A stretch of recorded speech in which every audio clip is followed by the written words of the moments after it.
TARDIS isn't responding at all. I really think I might not get her back.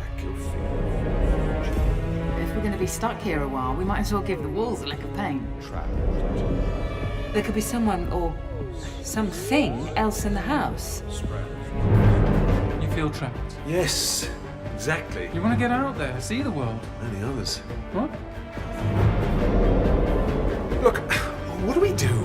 We've got a murdered alien, no idea who did it, and now there's a killer on the loose. A police box on Camden Road. I'm old enough to remember what this was really used for. Hey everyone, Gallifrey Forever 97 here. Welcome to my review of Stranded 1, which is the latest McGann box set for Big Finish. This sees the 8th Doctor and his companions Liv and Helen trapped at 221 Baker Street, with a house full of different residents in their own little flats, where they are forced to get stuck in to today's society in the sort of place that we live in currently, without the coronavirus, I might add. We've got some really cool elements within this, with Rebecca Root, who plays Tania Bell, the first transgender companion. We've got Sergeant Andy, who we know from Torchwood, that series. And also on top of that, we've got the Curator as well. So there's a lot of elements at play, even though there's not necessarily a lot of kind of like big sci-fi stuff, which is a nice shake-up. Just a precursor, I've not listened to like the Doom Coalition, Ravenous box sets. I got some expert information from Ben, you may know as Host Productions. I kind of asked if this was a good jumping on point, and he said hell yes. And I've always wanted to get to McGann. I've listened to quite a few McGann stories, sort of early stuff and releases here and there. I really want to get into it, and this is a perfect jumping on point, as all you need to know about this is that whatever happened in Ravenous with all the Masters and all that kind of shenanigans, as a result of that, they are now stuck on Earth and have to live within the confinements of 2020 London. I really love the character studies. Is more of a character piece thing. There's like your sci-fi stuff, but it's more about the human dramas with the Doctor. There's also the development and realisation of relationship between Liv and Tania, which I feel is the bridging relationship for the Doctor, Liv and Helen, especially Liv, but also for the residents, which is really the emotional structure, I feel, for the whole set. Helen's very much a confinement for the Doctor because of her being the most relevant to the timeline. Obviously the Doctor being quite from outer space, and I think lives from a past. So for Helen, she's kind of the one who's got her head straight on, saying, right, we need to do this, this and this, kind of how to survive in London 2020. We get some amazing moments with the Doctor which vary on various different emotions, including humorous, quite frightening, and very emotional at times, with him getting quite angry, frustrated. Time and space have been taken away. So you see him kind of really struggle with the idea. Like, at the start, he's very much trying to get back out there. With Liv and Helen, they're kind of more used to the idea, trying to get a job, trying to be normal in a sense. It was nice to see that struggle, and it's interesting to see how the characters deal with that. You got Tania, who lives there. There's quite a nice mystery behind her, which I'm quite excited to see where that goes next on. You got quite a few different flats as well, sort of different little units. So you've got the older male couple upstairs, the two sisters which keep squabbling. You've got Robin and his mum and dad, and they've all got their own little dramas. The old couple upstairs, they're just having like very petty the sort of little fights. The sisters, they're always squabbling about one of them trying to get a job. And with Robin as well, like there's quite a big focus with his mum and dad not really being there. Like they're more focused on their job, and he sort of confides with the Doctor twice. Breaking down the 4 stories, even though I kind of see this as one whole piece, it is more kind of like just watching a series with characters. So the first one obviously sets up all the characters. There is kind of a little mystery, but I felt that kind of distracted from the drama stuff. I was more interested in what was going on with the character stuff, sort of establishing all the people that live there. But it took a nice look at how confined spaces really add tension, and seeing how people, like, if they're just faced with a situation of other people, relatable in the current circumstances we live in. That's what I was trying to say.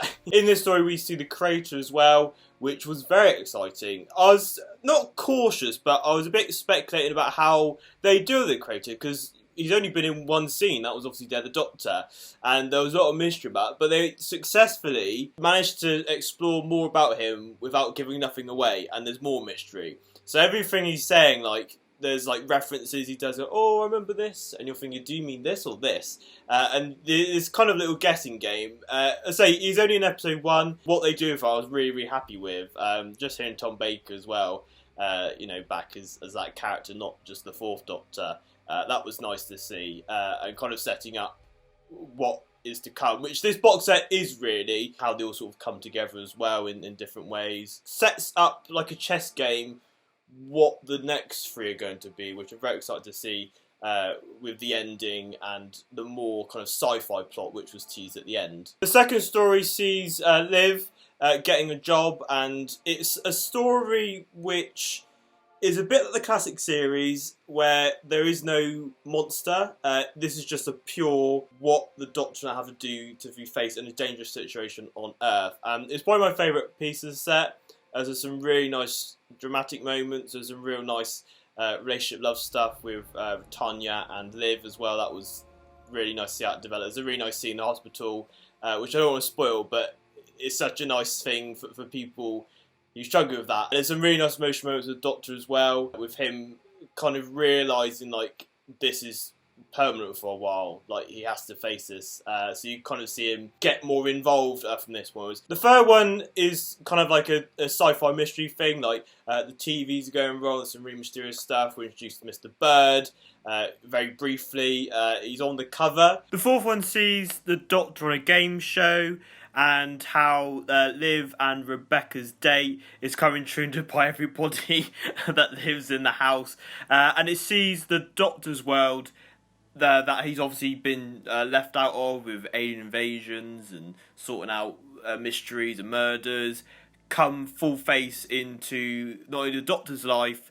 but everybody else who lives in the household. Sergeant Andy's in this, who adds a lot of humour, and there's quite a lot of fun to be had with him obviously not going to say that, oh, I know you from the 10th Doctor era and stuff like that. So the Doctor must not know about Torchwood, like anything to do with that, which was an interesting little crossover actually. I didn't expect that from this. That was a nice little surprise.